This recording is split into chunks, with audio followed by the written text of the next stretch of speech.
Hello and welcome to Met Evidence Articles, where we encourage community research and education with weekly articles. I'm your host, Benton Loeyball, and this week we're talking about links between sunscreen and skin cancer. The confounding case of skin cancer and sunscreen. Randomized controlled trials are considered the gold standard of medical research for a good reason. They are specifically designed to isolate the influence of an investigational medicine, device, or technique as much as possible. This is critical because of the potential effects of confounding variables. Confounding variables are things that alter the results of an experiment but aren't being measured or accounted for, creating the illusion that one thing causes another. One area this has been amazingly prevalent in has been the case of sunscreen and skin cancer. I remember distinctly as a youth being told that sunscreen increases your chance of getting skin cancer. Even today, many internet threads about sunscreen proclaim it is dangerous and cancerous. This doesn't really make sense to me, but has stuck in my mind for years and influences what kinds of sunscreen I buy. The initial worry started in large part due to observational studies in the early 1990s that linked increasing rates of skin cancer to widespread use of sunscreen. These studies were not randomized controlled trials, but instead observational studies that saw two simultaneous upward trends and theorized that they may be related. Due to the telephone effect of sensationalist scientific reporting and word of mouth, that quickly changed to a vague idea that the ingredients in sunscreen must cause skin cancer. Let's shine a light on skin cancer, sunscreen, and the real link between the two. Skin cancer is the most common cancer, with studies showing that around 1 in 5 adults have had skin cancer by the age 70, and that it has a higher prevalence than all other cancers combined. Many types of skin cancer can be effectively treated with surgery, but prevention remains the best defense against the sun. The main cause of skin cancer is ultraviolet or UV light, the high-energy part of the light spectrum. The link between UV light exposure and skin cancer is unambiguous and, when you look closely, obvious. UV light is a proven carcinogen, with UVA and UVB light passing into cells and damaging DNA. The high-energy light causes pieces of DNA to spontaneously link together, making the DNA unreadable. At the same time, the light can also reduce the ability of innate DNA repair tools, making long exposure to sunlight problematic. The upshot is that long exposure to UV light from sources like the sun and tanning booths causes precancer and skin cancer, aging of the skin, and damage to the eyes. The bright idea of sunscreen is to reduce the amount of UV light absorbed by the skin. Ideally, this reduces the damage done by sunlight, reducing the chance of DNA damage, skin cancer, and premature aging. When properly applied, sunscreen is very efficient at protecting DNA. Sunscreen works in one of two ways: by blocking the UV light entirely, such as with mineral sunscreens, or by absorbing UV light and converting it to heat, such as with chemical sunscreens. So what about those studies in the 1990s? The problem, of course, was confounding variables. One influential study found that those who wore sunscreen were more likely to develop skin cancer. This makes sense, of course, because those who have skin cancer are more likely to be in the sun in the first place. The problem is that there was no control for time spent in the sun, a critical confounding variable. So what about the overall increase in skin cancer rates over that time? Two explanations were put forth almost immediately, but seem to have been missed by the general public. First, some early sunscreens did not have broad spectrum sun protection. They only protected against UVB radiation.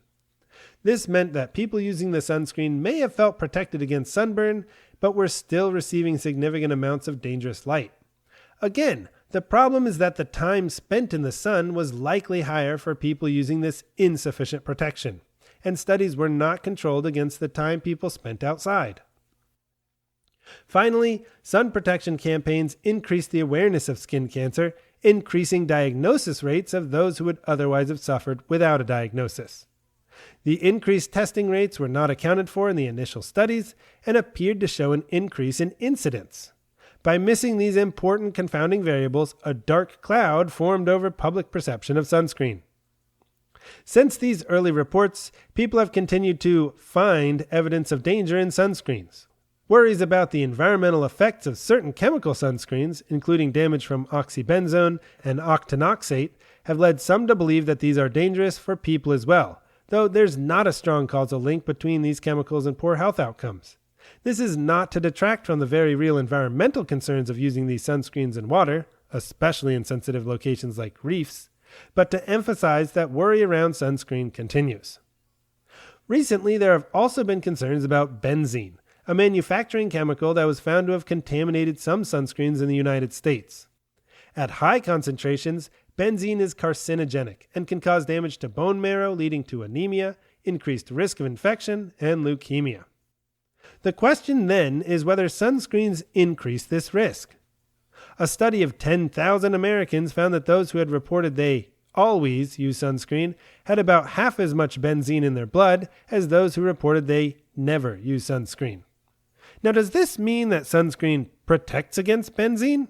No, it means there's likely another confounding variable. Benzene is released from car exhaust, cigarette smoke, chemicals, and occupational sources, and it's likely that people who use sunscreen are not exposed to these sources at the same rates as those who don't. One example would be that those who live at the beach might live further from industrial zones, lowering their overall exposure. Regardless of ongoing concerns about sunscreen ingredients, one thing is clear. No cancer risk is higher than skin cancer, and sunscreen unambiguously lowers the risk of skin cancer.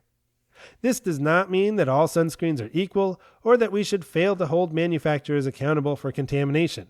It also doesn't mean sunscreen is a magical shield against the giant fusion bomb in the sky that we call the sun. In fact, when looking for ways to avoid DNA and skin damage from the sun, sunscreen is the last line of defense. Experts recommend that to avoid sunburn, you should, first, seek shade and avoid the sun, second, wear protective clothing, including sunglasses and a hat, and third, wear sunscreen, especially with an SPF of 30 or higher. So this summer, it's a bright idea to lower your cancer risk by staying cool, covered, and slathered up. Taken together, these measures can confound even the harshest sun. Thanks for joining us on this week's episode of MedEvidence Articles. If you'd like to know more, all of our sources are linked in the podcast description. You can also visit our website at medevidence.com. MedEvidence provides evidence-based information that empowers individuals to make informed health decisions. We present unbiased clinical research in clear, accessible formats guided by medical experts and provide education for patients and healthcare professionals with a focus on research as a care option. Note that the information provided in this podcast is for general educational, scientific, and informational purposes only and is not intended as and should not be treated as medical or other professional advice for any particular individual or individuals. If you're experiencing any medical issue or have any medical concerns, you should consult a doctor or other medical professional. For more great content, including discussions by physicians and subject matter experts, check out the MedEvidence podcast. My name is Benton, and we'll talk to you next week.